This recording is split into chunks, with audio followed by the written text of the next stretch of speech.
welcome to This Is. We are spoiled because we have some great consoles out there. We have Xbox Series S, Nintendo 64, yeah, Atari 2600. also a console. But here's some of the real OG, the best consoles that the world's ever seen. The OUYA!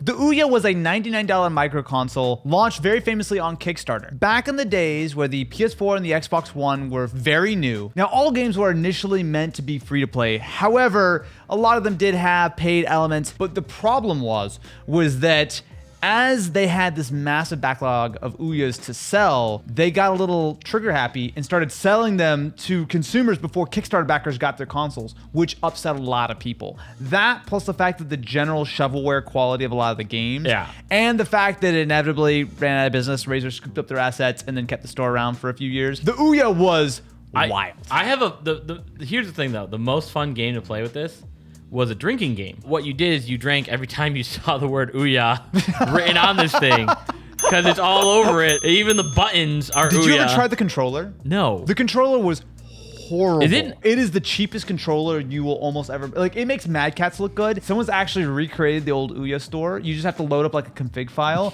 and you can bring the OUYA back to its 2013 glory. Matt, this is clearly better. I want to know what kind clearly of one of the best what kind of of all time. video game necromancer is in his basement just reviving OUYA. It's again. OUYA. All right, moving on to something that It's not also gonna be needs as cool to be as the OUYA. necromanced.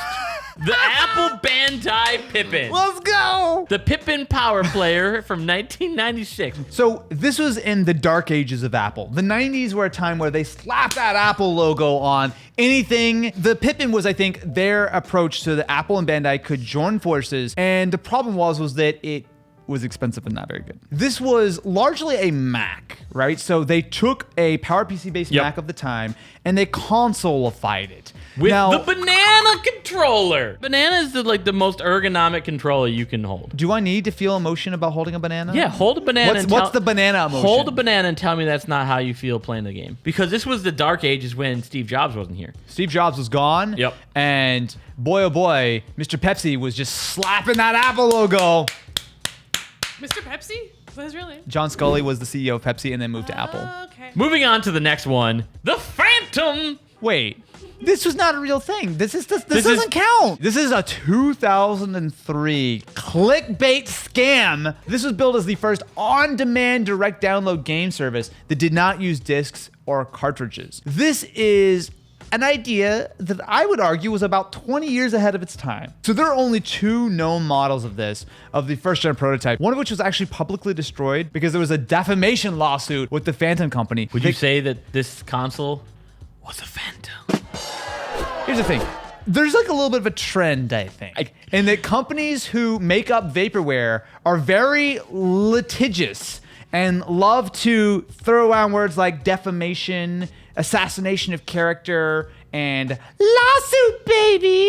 This got pushed back for a few years and, of course, never actually shipped. The company lost $60 million, and the CEO was investigated for fraud and sentenced to 6 years in the big house.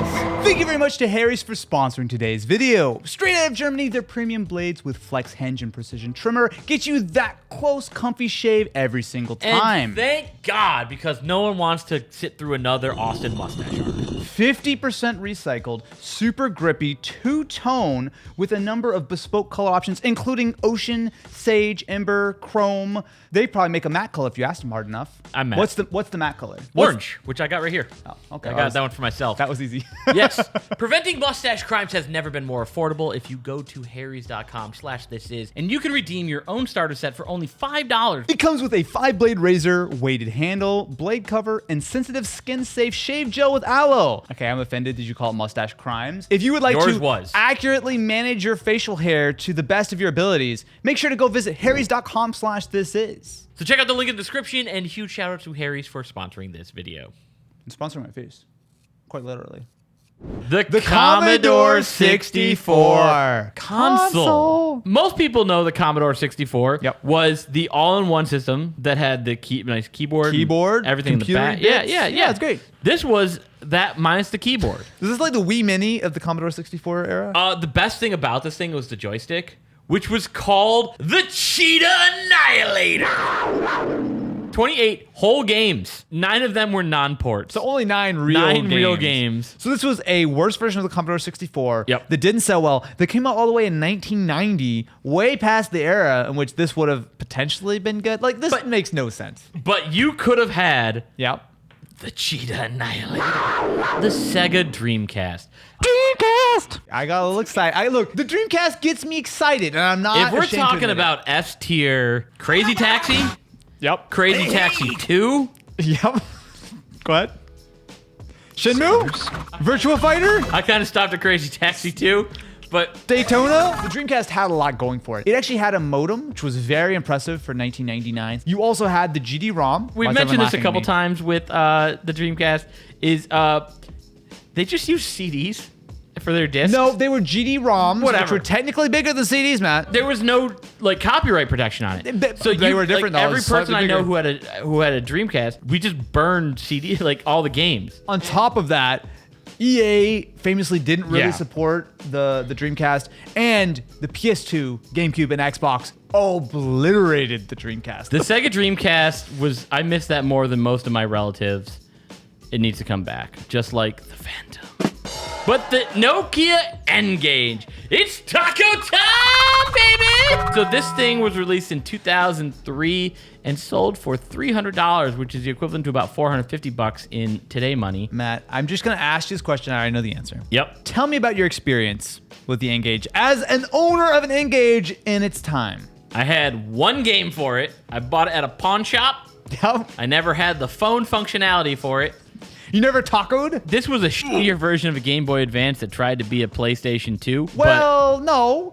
It was. Yeah, like this thing was dumb. This was not a good It was phone. trying to boast off the graphics as being like, oh, we're like PlayStation graphics. Absolutely But not. it was definitely like, It was Game Boy Color, maybe Game Boy Advance. The thing was, this was a time in which Nintendo really were the only game in town for portable consoles. do you remember how to change games on this? Yeah, it's simple. You just take the battery off, take the rear panel out, you slot your game in, you put the battery back in. I was gonna say, like, in Nokia's defense, there was a bunch of phones that had weird layouts around this time. But then I'm realizing that pretty much all of them were Nokia's.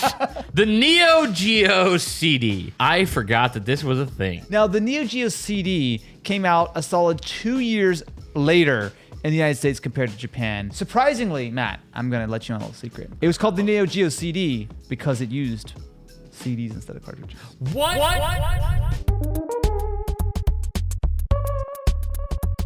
It was a revolutionary idea, unmatched by anyone in the gaming How industry. did they get away with that? You know what? How'd the they pull that one off? It's something that even the PlayStation 5 Digital can't do. This was a major failure to the point where that CDZ, like the upgraded model with the faster disk drive, never even made it to the US because they had piles and piles of the original NEOGEO CDs, which they couldn't sell. We should find a desert in Japan and see if these were buried Are there underground. deserts in Japan? I don't think there are deserts in Japan. Matt. You know what? I'm a flower. You need to let me bloom. The Mattel I remember this. HyperScan. Do you remember this? Do you remember this? So this is a $69 console. Nice. And they charge $20 per game. This went on fire sale. The $70 console went down to $9, and the games were only $2. But the way it worked was there was a game disc and 6 randomized RFID cards where you could buy like booster packs for. Now there were 102 cards for unlocks for like X-Men and whatnot.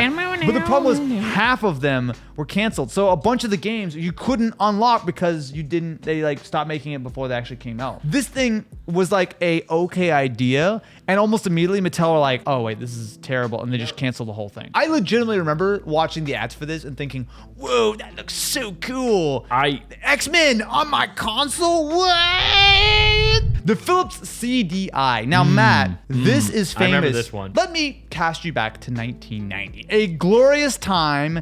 Matt was already a grumpy old man at this point. Now, Matt, there's a very famous game for the I've CDi. played it. Here's the thing. I've played it. Phillips had a contract with Nintendo to use Nintendo characters. It gave us this glorious masterpiece.